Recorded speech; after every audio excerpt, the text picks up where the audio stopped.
Kisah ini pernah diceritakan oleh Ibnu Qayyim dalam kitabnya Miftah Darus Sa'adah.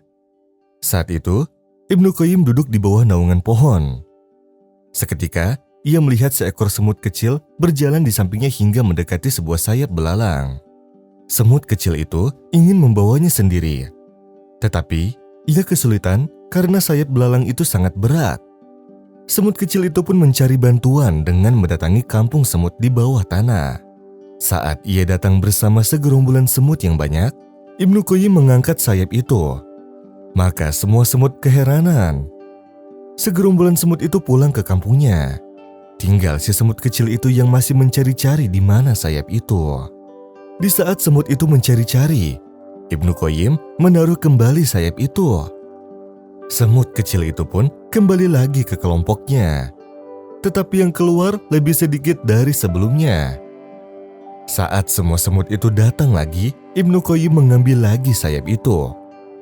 Dan semua semut keheranan kembali. Semua pulang lagi dan tinggal si semut kecil yang mencari-cari di mana sayap itu. Saat ia mencari, Ibnu Qayyim kembali menaruh sayap belalang itu. Kemudian semut kecil itu memanggil teman-temannya kembali.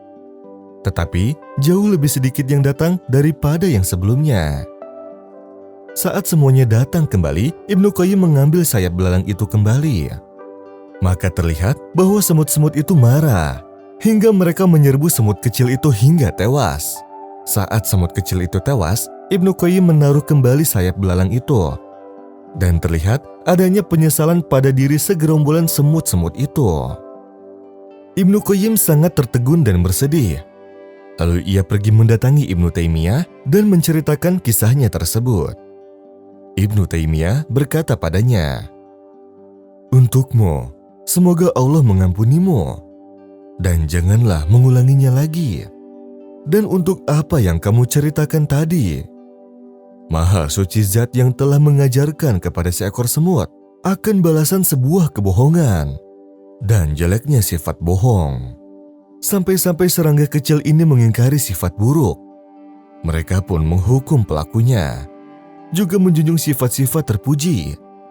Dan itu semua adalah fitrah yang Allah berikan kepada mereka." Lalu ia membacakan sebuah ayat. "Wahai orang-orang yang beriman, bertakwalah kepada Allah, dan dekatilah orang-orang yang jujur.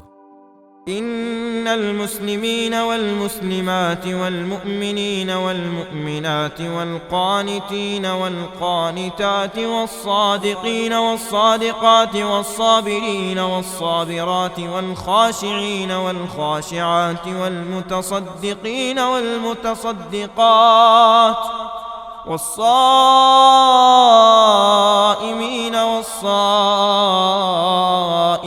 والحافظين فروجهم والحافظات والذاكرين الله كثيرا والذاكرات أعد الله لهم مغفرة وأجرا عظيما."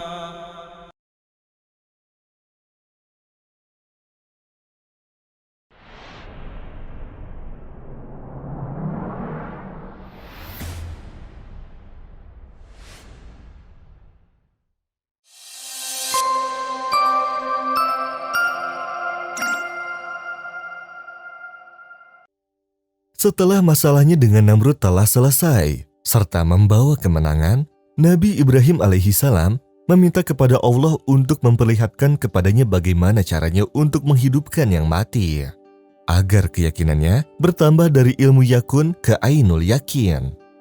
Lalu beliau berkata, "Wahai Tuhanku, perlihatkanlah padaku bagaimana caramu menghidupkan mereka yang telah mati." Allah Subhanahu wa Ta'ala mengetahui akan keimanan dari Nabi Ibrahim yang sangat tinggi. Tetapi, ia meminta caranya yang mana hal tersebut tidak bisa dipahami kecuali dengan praktek langsung. Nabi Ibrahim berkata lagi, "Untuk menenangkan hatiku." Allah Subhanahu wa Ta'ala memerintahkannya untuk mencari 4 ekor burung. Burung-burung itu adalah burung dara, ayam, burung merak, dan burung gagak, serta memerintahkannya untuk menyembelih semuanya. mencabut-cabut bulunya, dan memotongnya kecil-kecil, serta mencampurkan bulu-bulu semua burung itu dengan daging dan darahnya. Kemudian ditaruh di 4 puncak gunung. Masing-masing gunung satu bagian. Kemudian beliau membawa kepala dari semua burung-burung tersebut dan berdoa kepada Allah. Lalu menunggu apa yang akan terjadi. Saat beliau bertafakur akan makhluk-makhluk Allah, tiba-tiba datang 4 burung itu kepadanya satu demi satu. Lalu beliau menyembelihnya kembali dan menaruhnya di 4 puncak gunung. Saat beliau memandangi langit sambil membawa kepala burung-burung itu, tiba-tiba beliau melihat pemandangan yang menakjubkan, yaitu bersatunya kembali burung-burung tersebut, tanpa tercampur antara yang satu dan yang lain. Darah menjadi daging, lalu tulang, hingga semuanya menjadi burung yang sempurna tanpa kepala. Lalu burung-burung itu datang kepada Nabi Ibrahim alaihissalam. Nabi Ibrahim mencoba untuk memberikan kepala satu burung bukan pada badannya. Maka badan burung itu tidak menyatu. Dan apabila beliau memberikan kepala yang sesuai dengan badannya, maka kepala dan badan burung itu menyatu dengan kuasa Allah Subhanahu wa Ta'ala. Kemudian Nabi Ibrahim alaihissalam sujud tersungkur kepada Allah Subhanahu wa Ta'ala dengan keadaan khusyuk dan malu. Lalu Nabi Ibrahim berkata, "Aku mengetahui bahwa Allah Maha Kuasa atas segala sesuatu." وَإِذْ قَالَ إِبْرَاهِيمُ رَبِّ أَرِنِي كَيْفَ تُحْيِي الْمَوْتَى قَالَ أَوَلَمْ تُؤْمِنْ قَالَ بَلَى وَلَكِنْ لِيَطْمَئِنَّ قَلْبِي قَالَ فَخُذْ 4 مِنَ الطَّيْرِ فَصُرْهُنَّ إِلَيْكَ ثُمَّ اجْعَلْ عَلَى كُلِّ جَبَلٍ مِّنْهُنَّ جُزْءًا ثم ادعهن يأتينك سعيا واعلم أن الله عزيز حكيم.